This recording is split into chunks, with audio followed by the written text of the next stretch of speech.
Hi all, let's do one more outfit from scratch. మన follower ఒకరు ఈ reference పంపించి డిజైన్ చేయమన్నారు శారీ. ఆఫ్ కోర్స్ నాకు నచ్చింది, బట్ సేమ్ కాదు, సిమిలర్ గా మన ఓన్ గా క్రియేట్ చేద్దాం. నేను ఇన్న అవుట్ఫిట్స్ డిజైన్ చేసుకున్నా, కానీ ఇంతసేపు ఎప్పుడు షాపింగ్ చేయలేదు. చాలా డైలమాలో ఉండే ఏ ఫ్యాబ్రిక్ సెలెక్ట్ చేసుకోవాలా అని. అక్కడ ఫ్యాబ్రిక్స్ కూడా అంతే కన్ఫ్యూజింగ్ ఉండే.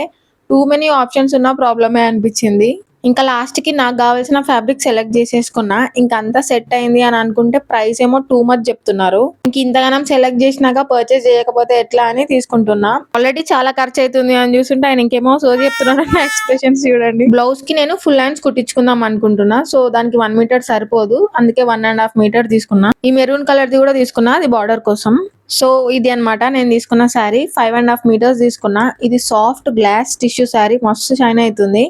నేను బార్డర్ కోసం 2 మీటర్స్ తీసుకున్నా సెమీ రా సిల్క్ ఫ్యాబ్రిక్ లో.